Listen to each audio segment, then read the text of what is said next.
Hello, this is Hiroshi Hayashi, Hamama City, Japan. This is a story about our God. Where is he from? This is a English version for English-speaking people, but first of all, I have to apologize for my poor English. These are stories written in Old Testament, Noah and the flood, and the Tower of Babel. And there are a lot of such stories. In the Old Testament, God and humans lived together. And sad story about Sodom and Gomorrah. Before he was born, God lived close to humans, and the gods sort of made up sort of orders with laws in this on this chaos on the earth, and the God taught us to sort of make orders. But where does he come from? After he was born, the God, I think, changed a bit his will of sort of to be a ruler of humans. God became teachers. First, I thought all religions of the world had been originated in Zoroastrianism, and many gods were born after Zoroastrianism. This is what I thought first. And gods in the ancient Greece belonged to the older one. And Buddha was born, Jesus Christ was born, and Islam was born. There are two groups of gods in the ancient world. This is what I thought first. But soon I realized that the gods in the Old Testament and the gods in New Testament are different.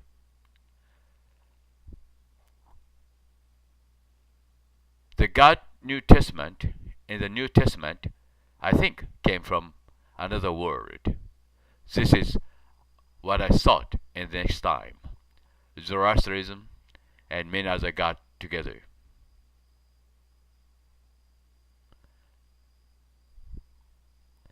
These are gods sort of born or as a sort of a student, innocent student of Zoroastrianism and God in ancient Greece. In ancient Greece, the God created a lot of beautiful sculptures, and Buddha, Jesus Christ, and Islam followed the gods in Greece. So next, I divided gods into two groups. So I draw a map again like this. This is a god in ancient Greece, and Buddha and Jesus Christ. And in Gandhara, they created beautiful sculptures, and also in Italy, Firenze, they created beautiful sculptures. But remember that most of the sculptures are very, in a sense, big and large in size. I didn't know why they are so big, tall. Compare with the man here, right? Sculptures are very big and huge, giant in a sense. Humans are very small. Very tall. Even the Venus in De Miller has got a height of 210 centimeters. But why? This is Diana. Two Dianas has got two. Mr. Helia gave us a hint why they are so tall. This is the story. Thank you. Hello, Former Prime Minister of Defense Force of Canada, Mr. Paul Hiller, stated at the Congress that UFOs are as real as airplanes flying over the head. This is a very shocking news, and also he said at least 2 of them are probably working with U.S. government. I believe other species that I learned about were long ago called tall white. This is a story about it. Thank you.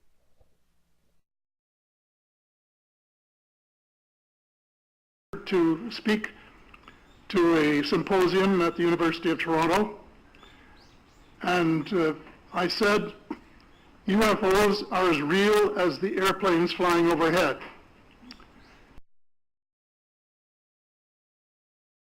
On Earth at this present time, and at least 2 of them probably working with the United States government.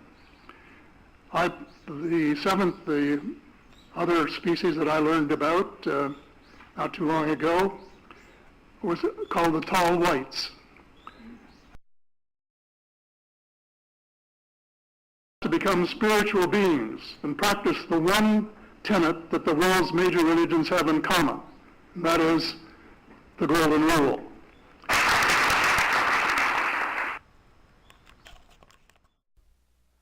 Thank you. Back again to my story.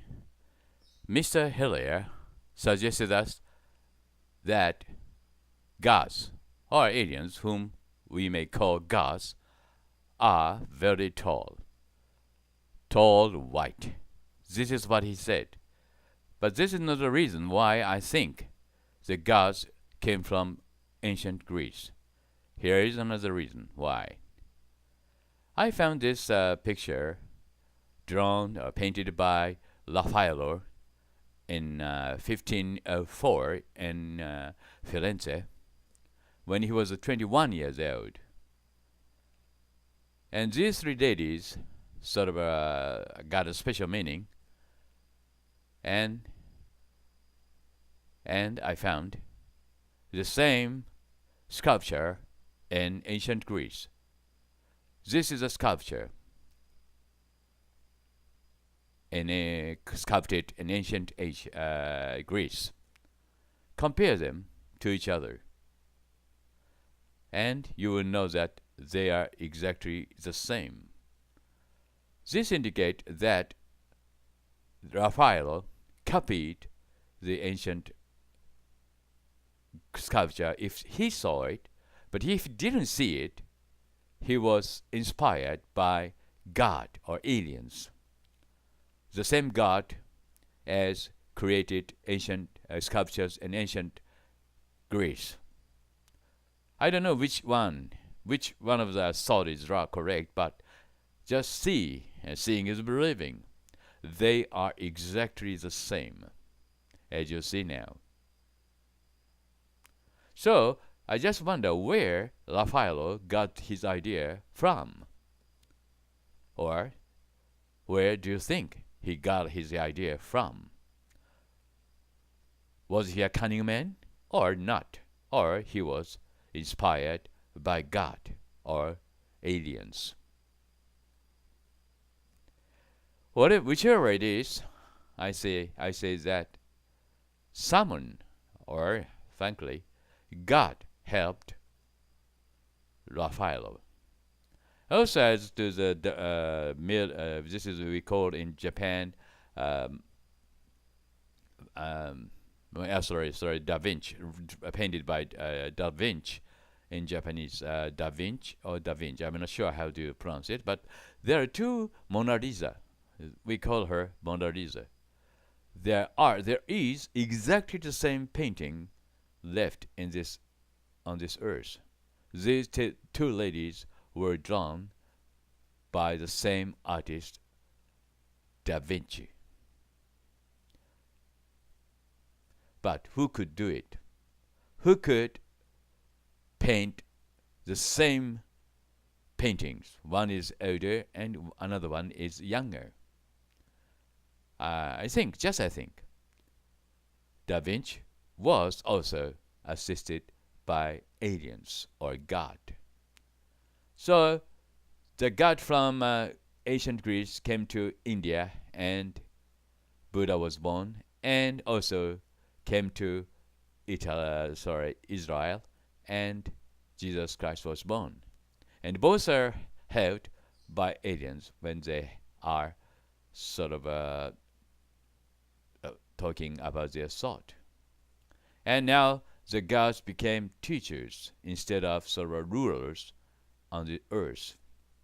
They teach us very precious thing, how to live, how to become happier. This is a story about the mystery of gods. Where does he come from? Thank you very much for watching, and see you next time. Bye.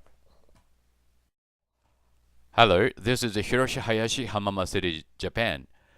The world is one, with one God or one religion.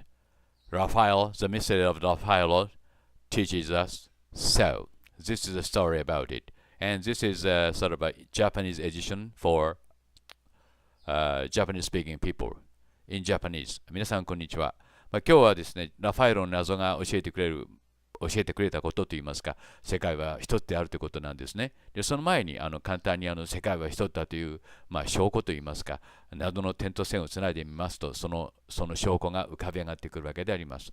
まずこの地球を見てください。ここがルンビニです。釈迦の生まれ育ったところですね。アショカ王の鉄塔があることでこの場所が特定されました。そしてここがアクロポリス、アテネのアクロポリスです。パルテノン宮神殿のあるところです。線でつなぎます。その途中にラホールがあり、ハラッパがあるわけですね。いわゆるガンダーラ美術の、なんて言いますか、中心地です。ガンダーラですね。要するにガンダーラというのはここにあるわけです。で、この先ずっと行きますと、ナスカへ行きます。まっすぐナスカへ行きます。もちろんナスカにはアクロポリス、ルンビニを示す直線があります。それは前々回説明いたしました。そしてここにカーバがあります。で、ルンビニとカーバをまっすぐ結びますと、カーバというのはイスラム教のメッカですね。まっすぐつなぎますと、これがなんと、まっすぐ迷うことになるというか、寸分の狂いもなくイースター島へ行くんです。つまり、イースター島とルンビニをつないだその直線上に全く狂いなくカーバが置かれたということですね。で、ここにアクロポリスがあります。この間の四角は 135.47、すなわち90プラス45度の極めて重要な角度ラインにあるんですね。で、この線、先ほどの線ですけども、これはイースター島、ごめんなさい、ルンビニからアクロポリスを通ってきた線でナスカへやっていきます。これ直線でやってきます。そしてナスカには直線、もちろん滑走路があります。下の線はルンビニからカーバを通ってやってきた線ですけど、これはもう本当にもう全然狂いなくイースター島に向かいます。すなわち、皆さんもイースター島とルンビニを結んでみてください。ちょっと技術が必要ですけども、これでブディズムがここで生まれ、イスラム教が生まれて、ここでキリスト教が生まれるというか、その前に古代ギリシャの文明が生まれるわけですね。その古代ギリシャの影響を大きく受けてキリスト教が生まれるわけであります。ここにキリスト教があるわけですね。で、アテネからですね、皆さん、アテネというイタリアは近いと思っておられるかもしれませんけども、ルネサンスの栄えたトスカーナ地方はここです。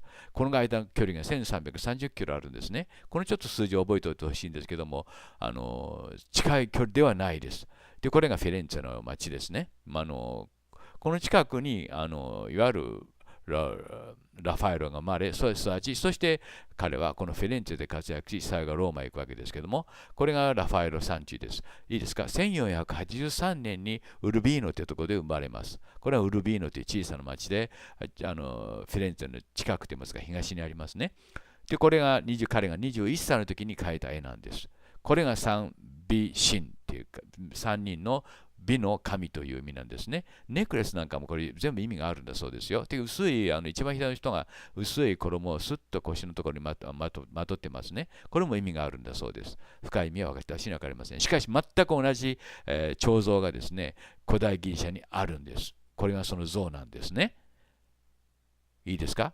ラファエロが見るはずもない、見たこともないはずの像がアテネにあるわけですね。ローマにあるわけです。ごめんなさい。古代ギリシャにあるわけです。問題はここなんですね。このもう一枚似たような彫像があるんですけども、いいですか皆さん。左がアテネ、右がラファエロです。21歳の時に描いた絵なんですね。顔なんかはラファエロが勝手に付け足したのか、それともイタリア風のしたのか、それは分かりません。しかしこれら2枚の絵はですね、違うところを探すのが難しいほど同じなんです。腰の線、それからお腹の下の線、それから肩にかけた手なんかにも注目してください。それから腰の線が特によく注意深く見てください。全く同じでしょ。左の方は古代ギリシャでできた彫像です。彫刻です。一番右がラファエロが21歳の時に描いた絵です。ラファエロはこのアイデアをどこで手に入れたかということなんです。もしこの彫像がですね、ラファエロの近くにあったとしたらば、ラファエロは明らかに盗作したことになります。しかしなかったとしたら、ラファエロはその絵のアイデアをどこから手に入れたかということになるんですね。このことを付け合わせてきますと、ここでは結論が言えませんけども、もう皆さんお分かりですね。途中にガンダーラがあり、ここに古代ギリシャがあり、そしてラファエロはここで絵を描いたわけであります。三者は謎の点と線でしっかりと結ばれています。そしてその途中にエルサレムがあり、キリスト教が生まれ、そしてカーバ神殿は、ルンビニとイースター島を結ぶ直線上に置かれたということです。これらはですね、偶然というにはあまりにも、何て言いますか、偶然とはとてももう言えませんね。明らかに計算され、そして地理的にですね、計算されてた場所に置かれているということです。このことから私は世界は一つ、一つの神、一つの宗教。私は決して宗教を否定しているわけじゃありませんよ。今のようなバラバラな宗教をこれでは困ると言ってるんです。Thank you very much for watching and see you again next time.